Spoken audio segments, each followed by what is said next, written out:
بەڵێ سڵاوتان لەبێ لە بەردەم پزیشکی دادی هەڵەبجەین دیارە لە دوای حەوت ڕۆژ گەڕان و سۆرەخکردنی کاکە باوان یوسف کە لە ئاوی سازان خنکا لە ڕۆژێنی ڕابردووەوە سپاس بۆ خۆی گەورە باوڵی تیمەکانی بەرگری شارستانی پاسەوانی سنوور و خەڵکی خۆبەخشی پارێزگای هەڵەبجە توانرا سەعات حەوتی ئەم ئێوارەیە تەرمەکەی بدۆزرێتەوە کاوە جێگەی دڵخۆشی هەمولایەک بوو.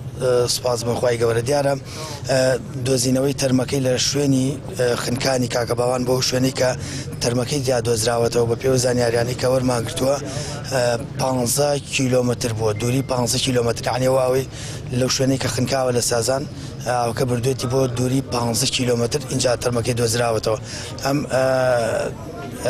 پیاوانە لە وەکو پاسەوانی سنوور تەرمەکەیان دۆزیوەتەوە گەر بێنێرەوە لە شتان ساغ بێ ماندوو نەبن. تەرمەکەی لەکوێ بوو چۆن بوو دۆزیتانەوە؟ ئێمە ڕۆژانە کەمیلمان بۆ سنووران دەرەچێ بە ئەمری ئامرلیوا و ئامرفەوج و ئامر سریامان بڵێن. ڕۆژانە دەوراتمان هەیە. ئەمڕۆ خۆشبەختانە سەعات حەوتی ئەوارە ڕۆشن بۆ بە فرەزی خۆمان بۆ سنووری مۆردی. توانیمان خۆشبەختانە لەوێ جەنازەکە بەدی بکەین و بیگەڕێنەوە بۆ کەسوکاری. تەرمەکەی گیر بوو لە دارورشتات بوو بۆ هەر تۆزیە تەروە بوو لەبان تەرۆکان وەسا بوو لێە دۆزیمان. خۆتێک نەچوو بەخوای گەورە وەڵی تۆزیە شێوا بوو بەس ئەوە نەبوو بڵێ لەخوا بەزیابێ کە بە کەسوکاری شار بوو. تیمەکانتان لە پێشووتری شار بەردەوام ناوانە گەڕام ئێمە لە گەڕانین ئێمە و سنوورە هەمیشە گەڕانمان هەیە. بەس ئەمڕۆ لەگەڵ ئامرسیرەمان کاک ئەحمەد هەر سەردانێکی و سنوورەمان کرد وەکو مەفرەزەیەک ڕۆشن بۆیە کەچی لێ جەنازەکەمان دۆزیەوە.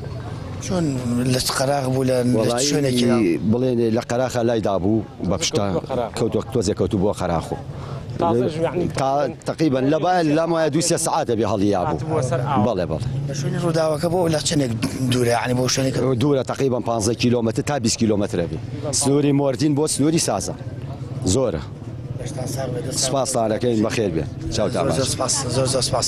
ئەوە ئێستا خەڵکێکی زۆر لە خەڵکی پارێزگای هەڵەبجە هاتوونەتە بەردەم توبعەدلی لێرە لە دوای ڕێکارە پزیشکیەکان تەرمەکەی ڕادستی کە سوکاریەکرێتەوە و لە گۆڕستان تەرمەکە دەنێژرێت. ئەوەی کە لە ماوەکانی ڕابردوودا ئەمێ ئاماژە بۆ بکەم کە منداڵێکی تر لە زەڵم خنکا لە دوای 9 ڕۆژ کە لە کەربەلاوە هاتبوونا ناوچەی ئاویناواری گەشتیاری زەڵم لەوێ دوای 9 ڕۆژ تەرمەکان دۆزیەوە. سپاس بۆ خۆی گەورە کە تەرمی کاکە باوان یوسفیش دوای هەوڵ و ماندووبوونێکی زۆر لەلایەن چین و توێژە جیاوازەکانەوە ئەمڕۆ لە دوای 7 ڕۆژ دۆزرایەوە. کاکە باوان ئەمێ ئاماژەش بۆ بکەم کە گەنجێکی تەمەن 19 ساڵ بوو خەڵکی بامۆک بوو و خەڵک هەموو یعنی خەمناک بوو بە ڕووداوەکەەوە دڵتەنگ بوو بە ڕووداوەکە و بە بەردەوامی لە ماوەی ئەم 7 ڕۆژە ڕابردووە خەڵکی پارێزگای هەڵەبجە خۆبەخشانی هەڵەبجە لەسەر ڕووباری سیروان بە دوای تەرمی کاکە باوان داگەڕن.